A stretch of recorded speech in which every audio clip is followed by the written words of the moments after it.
Hi everybody and welcome into the only sports talk show that really matters right here on IUP-TV. It's The Big Hit. It is our final show of the 2015 fall semester here. And I know Thanksgiving was just a little while ago, but like most retailers, we are on to the Christmas season. It's our Christmas edition here on The Big Hit today. We're going to go over the meadow and through the woods and begin our talk with the National Basketball Association as the Warriors have been stuffing their stockings with victories all season long. And we'll break down who needs to join Steph Curry as the lead reindeer in Golden State. We'll also build a snowman as we look at the best trio in the NBA so far to this point. Then we're going to move on to the National Football League, weigh in on the NFL's best Grinch to this point in the season, and give our pick for the best elf in the league. That, of course, being a wide receiver who is under 6 feet tall. And in college football, we're going to send some Christmas cards out on behalf of teams who are looking for both Clemson and Alabama to lose this week so they can make it into the college football playoff. We'll close out our show talking some National Hockey League, build up a gingerbread house for an NHL team having some organizational issues and looking at their problems internally. And then Will and Jose will have the 2-minute drill here to close out our semester on The Big Hit. So go ahead and throw another log on the fire. Pour yourself a glass of eggnog and cozy up because this is The Big Hit. And season's greetings, ladies and gentlemen. Welcome into the only sports talk show that really matters right here on IUP-TV. It's The Big Hit, our Christmas special here for you on IUP-TV. We're happy to have you with us for this hour-long sports show. We're going to begin here in the National Basketball Association with our NBA analyst. It's Ishaq Muhammad, Darnell Turner. Guys, let's get started here talking about some storylines in the NBA. The Golden State Warriors, we'll begin talking about them because they are 19-0 behind MVP Steph Curry. Obviously, the apparent leader and best player on the team, but if you look at Steph Curry, you would probably say he's the lead reindeer, I would suppose, here in this Christmas theme. So, in other words, what Warrior player would kind of be his sidekick, his other reindeer, to kind of help the Golden State Warriors right fast? I'm definitely going with Draymond Green because he plays at the 4. He plays at the 4, and he's averaging 13, 8, and 7. That's truly remarkable for a man of that position. And I feel like if Draymond Green can keeping up with what he's been doing so far this season, then they can keep on breaking these records, and they might be able to go a very long run and maybe even break the record as far as how many the streak for consecutive wins. Well, since he stole the player I was going to pick, I'll go a different route, and I'll pick Klay Thompson, the other splash bro. He hasn't been scoring as many points this year as he did last year, but I think he's still such a threat, offensive threat on the court. You have to keep your eye on him, just because, he's just as great a shooter as Steph Curry is. He's been getting better year after year, creating his own shot. So I think he's definitely the second option on that team, scoring-wise, and he also plays both ends of the floor, offense, defense. So, I definitely think he's probably the second on that team. Absolutely. And Darnell, let this be a lesson to you not to sit in the middle next time we're here on The Big Hit because you don't get to go first. But let's kind of transition here. Of course, Golden State doing some really good things and show no signs of stopping. But let's take you back to your childhood a little bit when you're playing outside in the snow, building a snowman, of course, with 3 parts to it. The snowman with 3 parts. Like most NBA teams here, they have really some good trios here. 3 players on these NBA teams. So let's look at the NBA and the teams and give me your team that has the best core of 3 players right now. I'm definitely going with the Cleveland Cavaliers because when they're healthy, they obviously have the best core in the league to me. I feel like Kyrie Irving, he's a top 5 point guard and he can shoot the lights out at any given night. And when he's healthy, I definitely think that they're going to be on a remarkable road starting in January. And you have Kevin Love, who can give you a double-double every night. And I feel like if he just keeps up and keeps healthy, then they can definitely be a lot better than they are now. And last off, it's LeBron. LeBron's the best player on this planet still. And when you have a guy like that as part of your core, there's not really a team that could really match up with you. I'm going to go to Golden State Warriors. 19-0 is all that needs to be said. They just continue to win, winning the championship last year. I think Steph Curry, Klay Thompson, and Draymond Green, they all bring something different. Klay Thompson is a great two-way player. Draymond Green as well, back-to-back triple doubles this past week. He just does it all. He continues to get better and better every year, being a second-round pick, out of Michigan State. He just continues to evolve his game. And then, of course, there's not a lot you can say about Steph Curry, the reigning MVP, just can shoot it from anywhere. As soon as you get past half court, you're at his mercy. So, the combination of winning and their talent, I'll take them as the best court right now. Yeah, and that's really, if you look at the NBA, that's kind of what you need as a trio of players to be able to have success, and there's really some good choices out there as well. But you look at the Christmas season, it's a season of good tidings. But here in the NBA, that's not the case for a lot of teams and players individually, because there are a lot of rivalries that are brewing and currently ongoing here in the NBA. So my question to you is, which NBA players are least likely to say Merry Christmas to one another when they go out on the court? Definitely going with Draymond Green and Hassan Whiteside. Because over the summer and the last few weeks, they've been having these Twitter battles talking about small ball's going to win or big postman's going to win. And you got Hassan Whiteside, who's obviously bigger than him, but Draymond Green, he's been on a team that's been using the small ball, and they won a championship using small ball. And I feel like when Draymond and Hassan goes against each other, it's going to be really fun to see, because they really just don't like each other. And one more, I would have to go with Joakim Noah and LeBron James.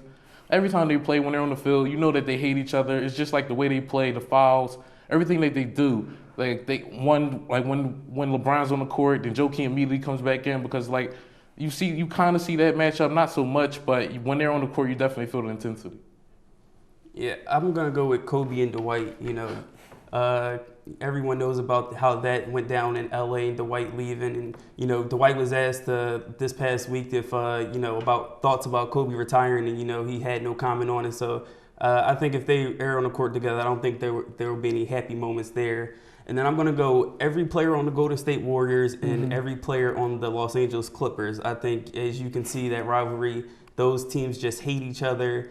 If they're on the court Christmas, I don't think no happy Christmas there. You can see it every time they play. It's a gritty game, and the best rivalry in the league right now. So I don't think there would be any nice gifts given out between those players. Yeah, no good Christmas tidings. Those answers were kind of soft, but that's not necessarily a bad thing when you look at Kobe and Dwight Howard. But let's close out our NBA segment here with a little bit of an image here, because like snow, some NBA teams are good one day and bad the next. So which NBA team is hot right now but will fall off by the time the playoffs come around? Definitely going with Charlotte. They're 7-3 in their last 10 games, and even though they have a nice young core of players, I feel like that they can't keep this going. I don't feel like they can't keep this intensity when playoffs come around. I don't really see them as a contender, and I feel like even with Kemba, you need somebody else, somebody that's going to give you that 25 every night. I feel like that they just don't have it at this moment. I'm going to go with the Indiana Pacers. Paul George is off to a remarkable start to the season, averaging around 26 points a game, and it's good to see after that gruesome injury he had 2 years ago. But right now they're second in the East, and I just think, they're off to a hot start, mainly just because Paul George has been shooting lights out. CJ Miles has been playing really well. But I just don't think in the long haul I think there's a few more teams in the East that are better than them going forward. They're really hot right now. But I just feel like when we get deeper and closer to the postseason, I think you'll start to see their seeding, and then you'll see them start to drop. Absolutely. Really good work, guys. Good work all semester long. I'd like to thank Isak Muhammad, Darnell Turner. We'll leave it here and pick up the NBA talk here in the spring. So thanks for tuning into the NBA segment as we crash the boards all year long. We're going to step out, come back, and talk some National Football League here on our Christmas edition of The Big Hit. We'll be right back.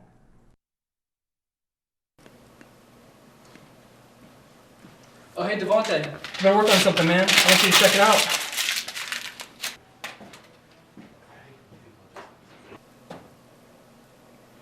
Keep working on that. Okay.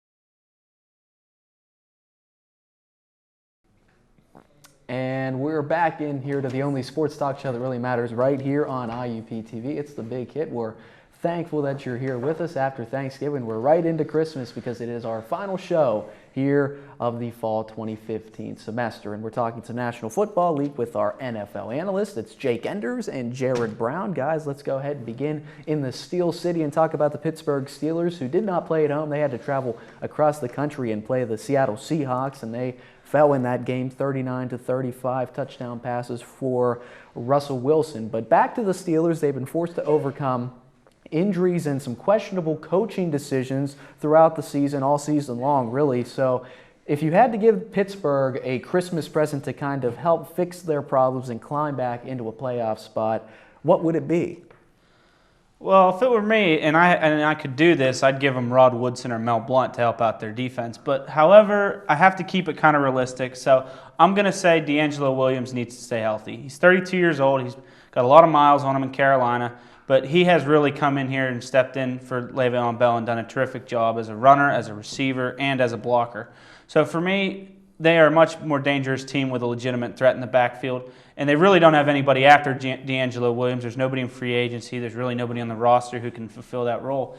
And when they have that threat in the backfield, that makes all those receivers that we know, Bryant, Wheaton, Heath Miller, and obviously Antonio Brown, that makes them so much more dangerous. So I'm going to say D'Angelo Williams. If they don't run the wheels off him, he stays healthy. That's what I give the Pittsburgh Steelers for Christmas this year.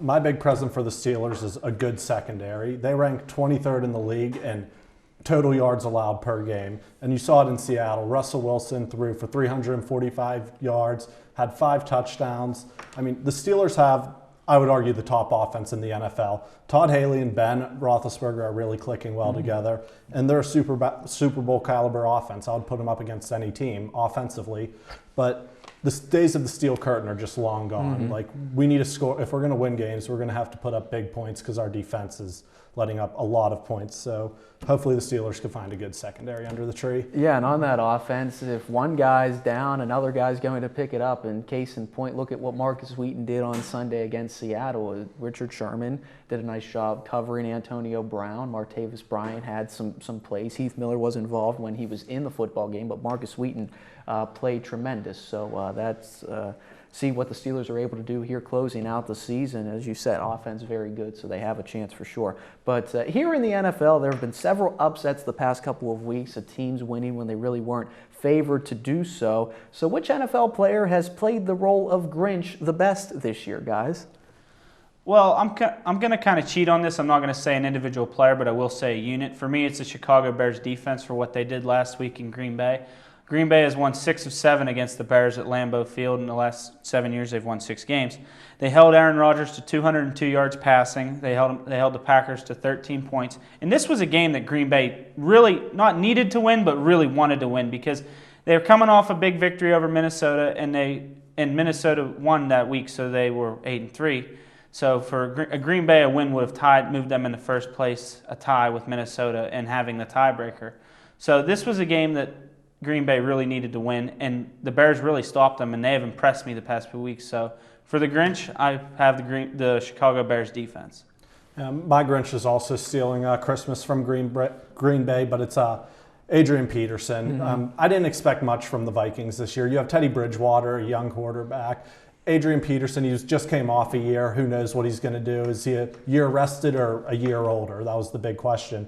And he's showing that he's a year rested. He averages about 106 yards a game. He already has 8 touchdowns this season. And it's the Vikings' division to win. Green Bay has to do something phenomenal or the Vikings really have to screw up. But everybody thought it was Green Bay's year to win the division, and Adrian Peterson was the Grinch and stole the division from them. Certainly another Grinch for Minnesota has been their defense, kind of going along with what you said, Jake, because Mike Zimmer really has that defense playing well. One of the most renowned defensive coaches in the entire National Football League has that unit playing really out of their minds right now. Here in the NFL, though, we're going to talk about the wide receiver position because players come in all shapes and sizes here at the wide receiver position, but we're going to focus on kind of a certain quadrant, so to speak, here. Like most elves, a lot of NFL receivers are undersized, guys. So of the wide receivers who are under 6 feet tall, who's the best besides Antonio Brown? Well, I would say Odell Beckham Jr., but He's 5'11", 6 foot, 200 pounds. That doesn't say elf to me. He's got some size. So I'm going to go in a different direction. I'm going to say Travis Benjamin from the Cleveland Browns.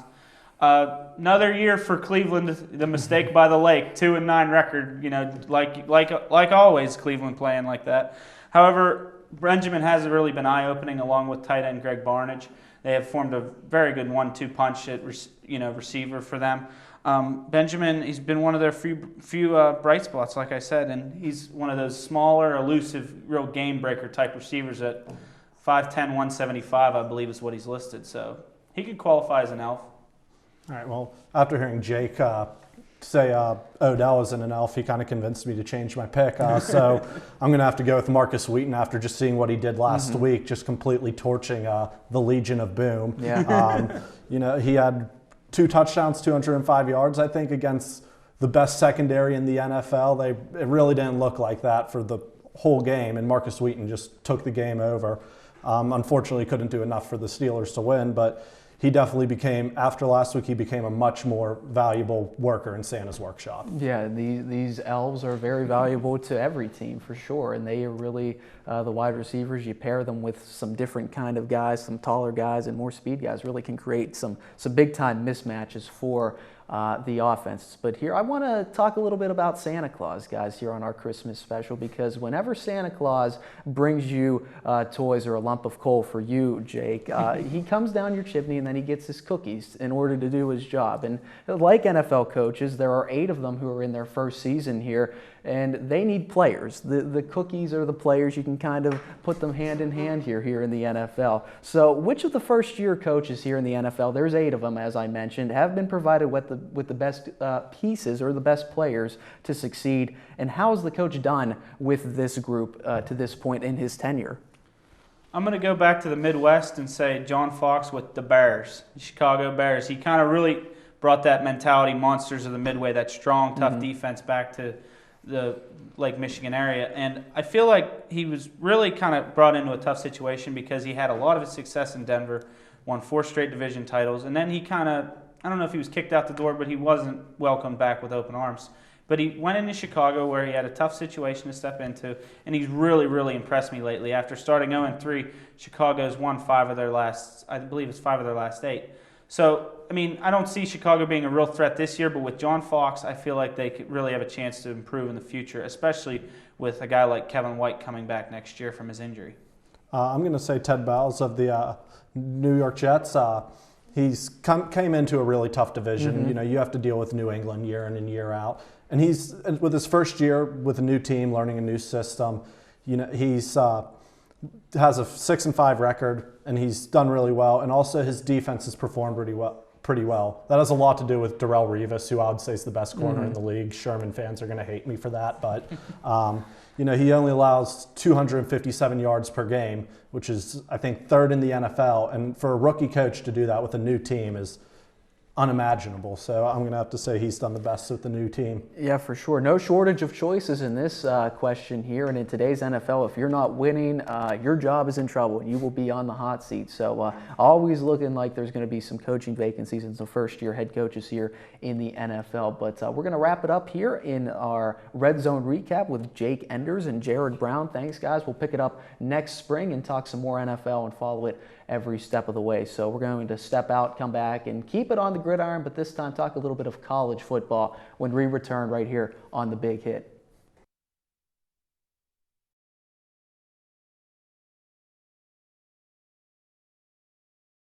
Out of all the bird teams in the NFL, I really like the Cardinals. The Seahawks and the Falcons, no chance. If it were up to me, I would eliminate all bird mascots altogether. Like, none.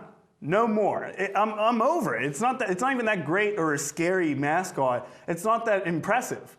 It really bugs me that these teams have these type of bird mascots. Like, what is a bird? What's the point of it? I don't get it. I go fly around into a tree. I don't understand it. It just makes no sense to me that a team will have.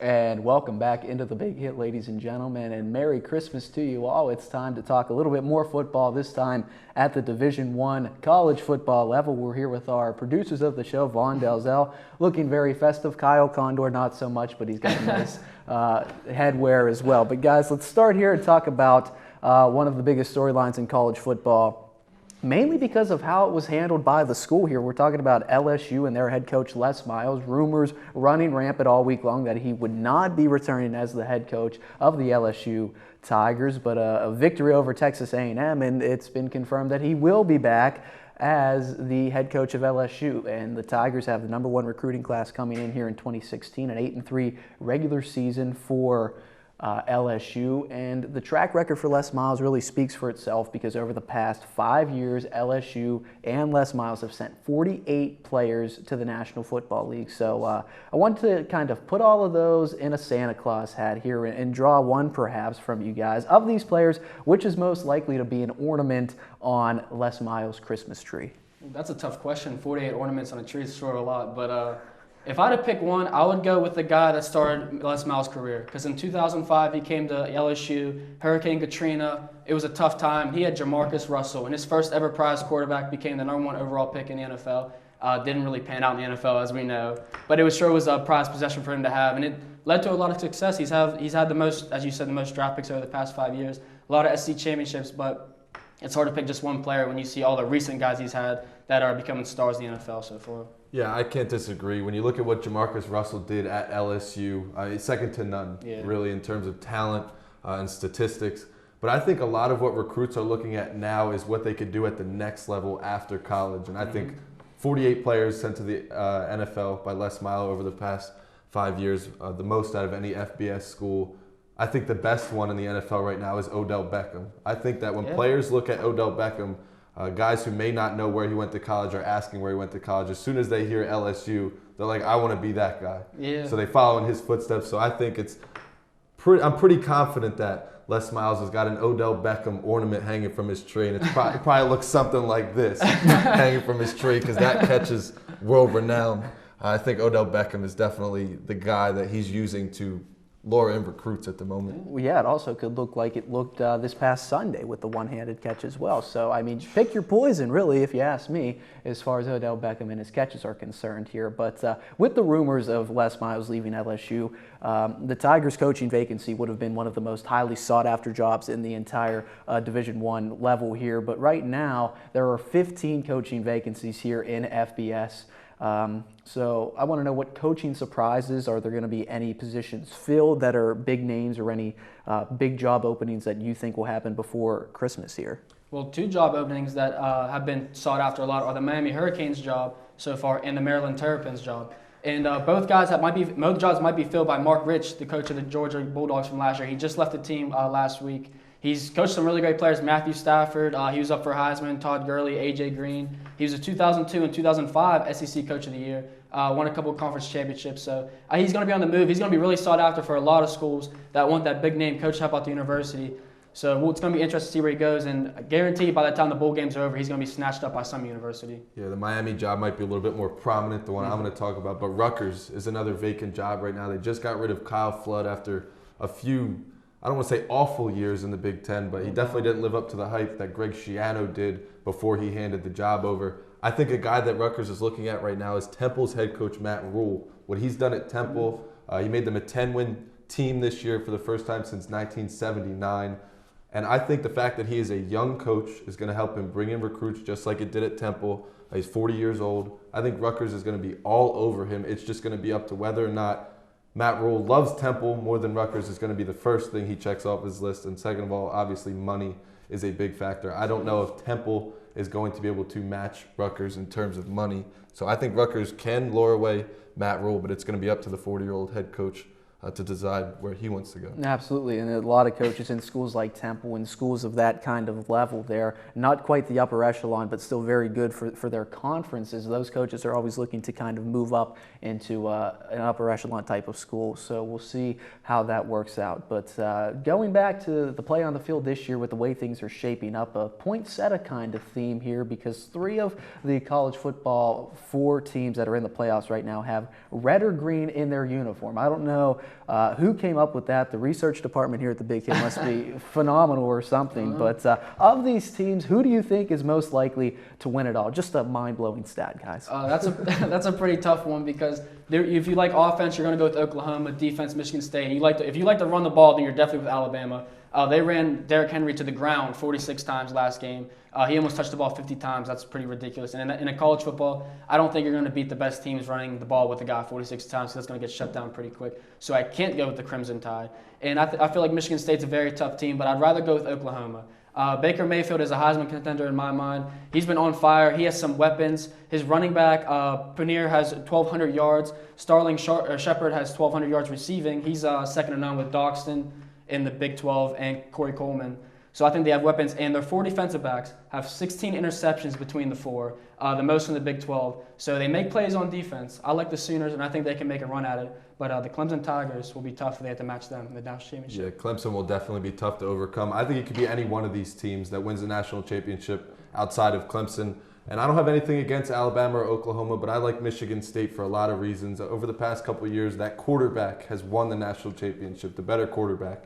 Of course, Cardell Jones, the performance he had in the first ever college football playoff last year was incredible. They won. I think Connor Cook is the best quarterback of any of the potential college football playoff teams. So I think that he can go ahead and get the job done there. They also have a lot of seniors on that team, and when you have a lot of seniors, you have chemistry. I think it's pretty simple there to say that Michigan State has the most chemistry of any team in the FBS that could be in the college football playoff this year. So I think Michigan State is the favorite to win the national championship of the red and green teams that could be in the running. You said it all, and I'm just going to leave you with this right here, chemistry. We've got one more question, but I just want to let you really soak that in real quick here for just a couple of seconds. All right, that's good there. I'm just going to put this aside here. As we finish up our college football segment, there is a lot of teams who will be sending good Christmas tidings to both UNC and Florida, because they are playing teams that really need to lose in order to miss the college football playoff. We're talking about Clemson and Alabama.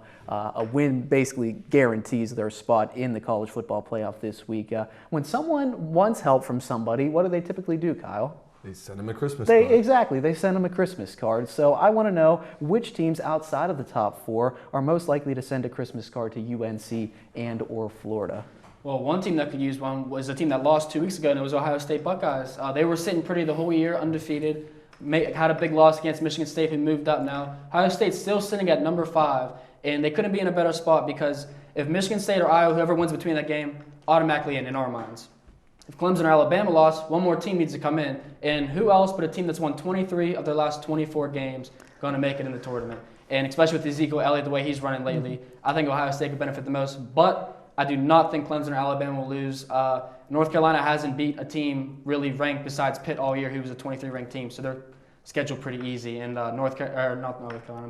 Florida only scored 2 points last week. They may not put up a point against Alabama. So I think those two teams are pretty safe. Yeah, again, I can't disagree with your choice in Ohio State, because they do have the talent it takes to be in that playoff. Only reason I do disagree, though, is because I think there'd be an uproar if there were 2 Big Ten teams in the college football playoff. There were 4 different teams from 4 different conferences in the playoff last year. I think it'll be that again this year.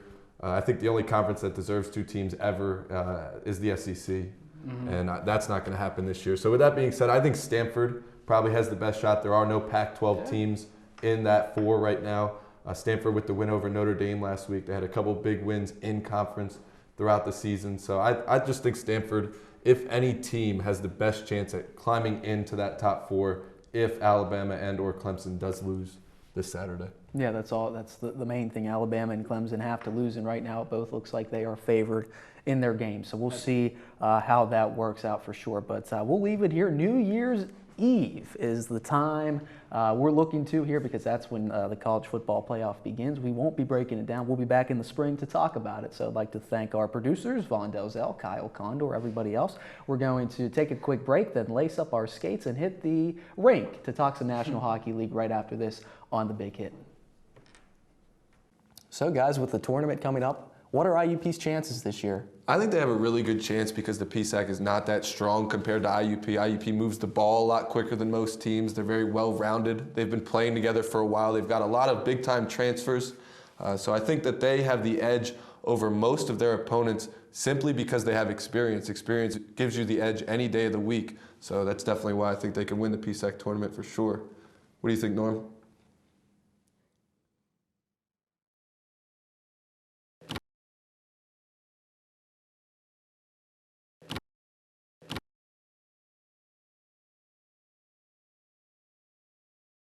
And welcome back into the Big Hit, ladies and gentlemen. And it's time to hit the ice and talk about probably the most appropriate segment here around Christmas time. That is the National Hockey League. And I'd like to welcome in our NHL analyst. We see him basically every week. It's Sean Fritz.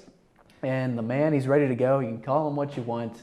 Not late for dinner, though. Andrew Friend. Guys, let's begin kind of on a down note, but we'll put a positive spin to it here. We'll start with rookie sensation Connor McDavid, because it's been a really tough sleigh ride for him, so to speak, here. He's been in the midst of an injury-ridden season after being the #1 overall pick, one of those can't-miss type of prospects. His team, the Edmonton Oilers, are in last place. So it's time for you to play the role of Santa and put 3 things in Mr. McDavid's stocking to help him get back on the ice and help his team. So what are those 3 things you're going to give to my main man, Connor McDavid?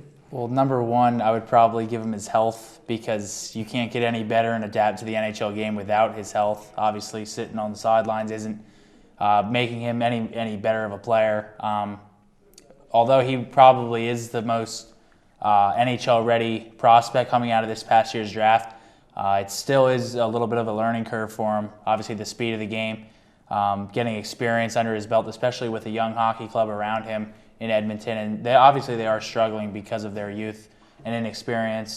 So that would be another thing that I would put in his stocking. I would give him some experienced players around him, some veteran players around him. He's got a couple of leaders on the team, some other younger guys who I guess you could say are experienced for their age, guys like Taylor Hall, Jordan Eberle, Ryan Nugent-Hopkins, just to name a couple of them. So those are definitely the first 2 things I would give him. The third thing I would give him a little bit more talent on the blue line. They've got some young guys there right now that they're looking to develop. But I think an overall upgrade with some of the players, adding some more pieces there, whether it be through developing their younger talent or maybe in the future adding free agents at the blue line. I think that would definitely help out Connor McDavid. But the key for him right now is just to get back on the ice and keep learning and developing and becoming the player that everybody thinks he's going to be. Yeah, definitely. So if I were to play Santa Claus, I would say that he would definitely get a new left clavicle. I mean, obviously. And then I would probably give him hope for the future. Because right now he doesn't have a prayer. They're last in the NHL. And then I would definitely give him better defensemen, because right now they're doing very poorly on defense. Most of their games they've lost by 4 or 5 goals, which is their production's down a little bit. Yeah. Too. Last night they were shut out in Toronto, and Toronto is probably one of the worst teams in the Eastern Conference this year. They were shut out up there, so it's tough to win when you don't score goals. Exactly. Edmonton really, they've been in a big-time slump here. And for Connor McDavid, just getting back out on the ice, like you guys both said, playing in NHL games is the only way to learn and to develop at the NHL level. You have to play against the talent night in and night out to understand what it's like, and he just hasn't had enough games to understand what it's like. We'll see if he's able to come back and put a nice season together here after these injuries. But of course, when players underperform, they're put on the naughty list here for Santa Claus, and there have been a couple of players who have certainly underperformed this year. So if you had to pick one player who you would add to Santa's naughty list, who would you pick and why? I'm going to go with Jake Voracek from the Philadelphia Flyers.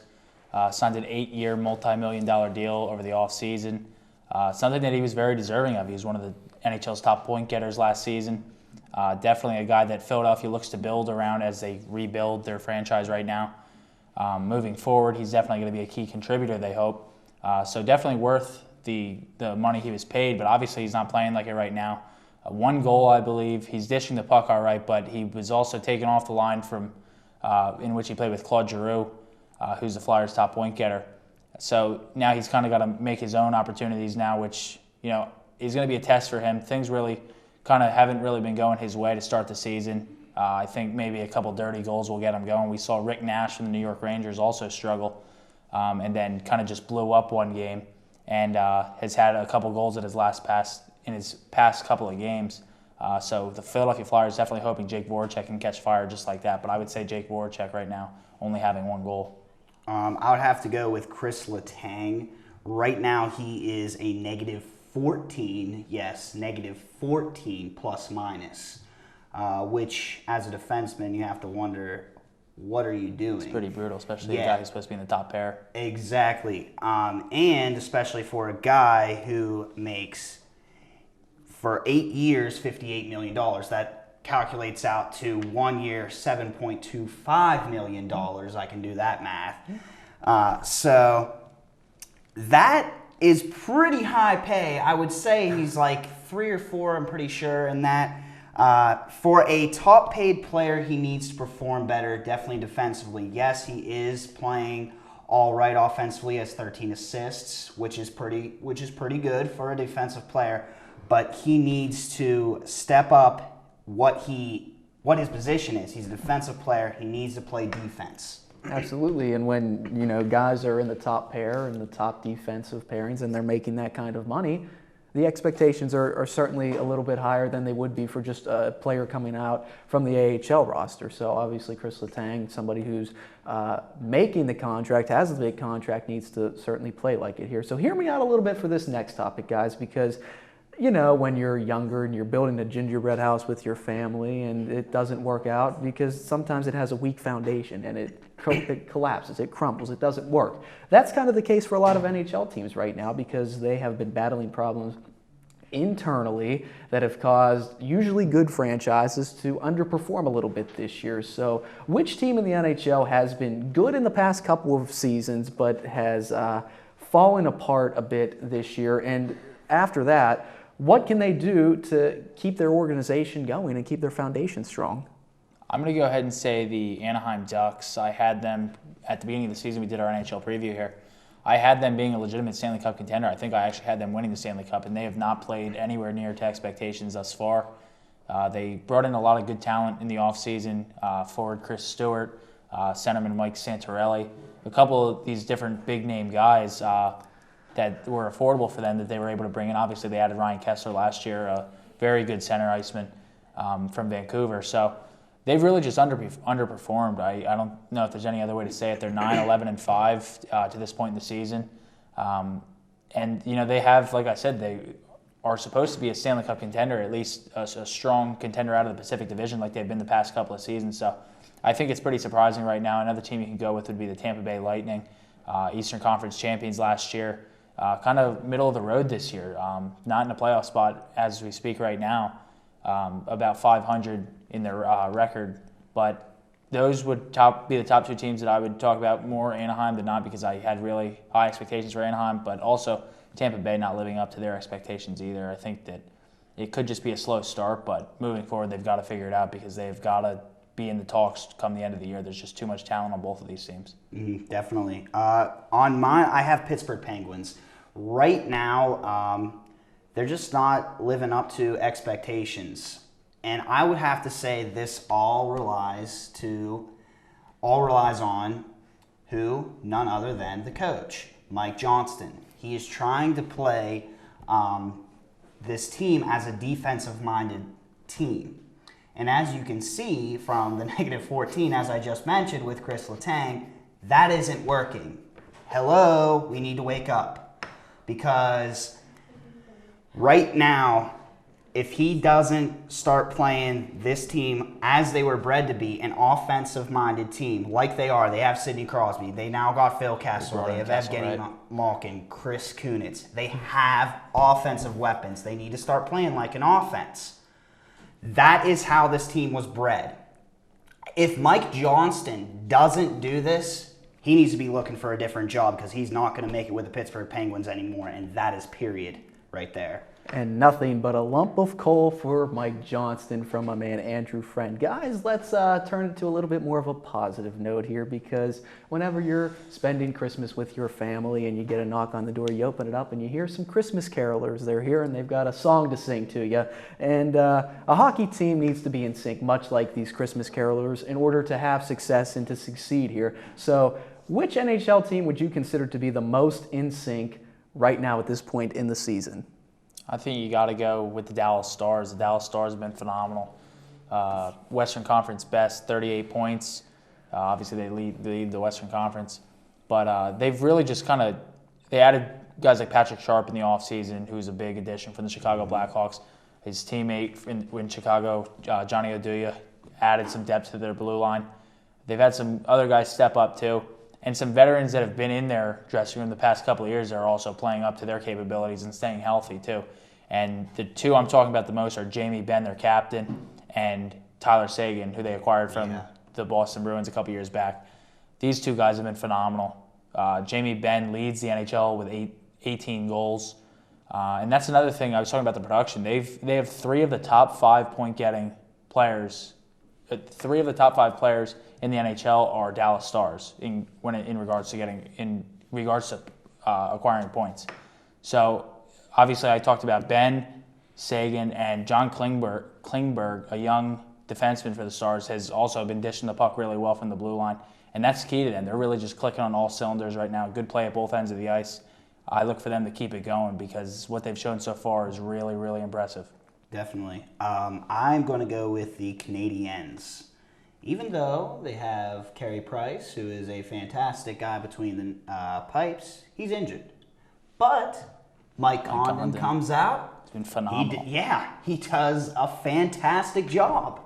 It's kind of like Dustin Tokarski a couple years ago in the playoffs. They just seem to bring up these backups and they play really well for him. Exactly. And right now they are wound tighter than your grandma's ugly Christmas sweater. I'll tell you that right now, because they are doing a phenomenal job. Offensive-mindedly, they are just lighting the lamp. Very good team to watch. You have to tune in and watch these guys because I think they might make it all the way to the Stanley Cup. My man PK Subban, number 76, playing phenomenal for him too. Exactly. A lot of good things going on up there. Yeah, plenty of good things, and in one of the greatest hockey areas in the entire country here. But we're going to close out our NHL segment here and send it to the 2-minute drill. Would like to thank Sean Fritz and Andrew Friend for their great analysis all year long. Enjoy your break, guys. We'll come back in the spring and talk some more National Hockey League. So we'll step out. It may be finals week coming up soon, but Jose and Will are here to bring us their 2-minute drill. It should be a good one to close out the fall 2015 semester. It's the Big Hit on IUP-TV. Bro, did you know about formal change in Lewis structure? It's like these little dots and they connect and they make all the, I don't know, man. I'm struggling for finals. Dude, I'm on nutrition. What are you on? Chemistry. Oh boy. Yeah, so. Man. Well, this is the 2-minute drill. I'm William Gaucher. And I'm Jose Villeneuve. First off, happy holidays to all. And as we inch closer to the giving season, there are some teams in college football that are hoping there's a little something extra under their Christmas trees. After its gift were robbed last year, it finally seems the Big 12 won't receive any coal this year, as number 3 Oklahoma wrapped up the conference title and is the lone shoot-in to make the college football playoffs. Out of the current 4 teams, which remain unchanged this week, number 1 Clemson, number 2 Alabama, and number 4 Iowa currently have their presents on layaway. How do they pay off their layaway presents, you ask? It is very simple. Just win. There are plenty of teams that are wealthy in talent and have the resume to step in and claim what may be lost this coming Saturday. The college football playoffs are traveling like St. Nick's sleigh on Christmas. New Year's Day is fast approaching, and once again, ladies and gentlemen, buckle in. This ride could get extremely sickening. Thanksgiving has just wrapped up, and besides my friends and family, I'd like to extend a thank you to someone who doesn't know who I am, but the whole world knows who he is. A 6'6" shooting guard out of Lower Merion High School, the son of a 17-year professional basketball veteran. He was raised around the game of basketball, except this guy was different. He didn't just play, he dedicated his life to this sport. The legend of his preparation and dedication is second to none. A man who wanted nothing else but to win. The ultimate competitor. First to get to the gym and last to leave. For 20 years, the man could make a shot from anywhere on the floor. For crying out loud, he scored 81 points in a game. There are many words to describe him. Fierce, driven, competitive, champion, but there's only one. Kobe! For director Michael Martone. And producers Kyle Condor. And Vaughn Dalzell. I'm William Gaucher. I'm Jose Villeneuve. And this is the 2 Minute Drill. Merry Christmas, everyone.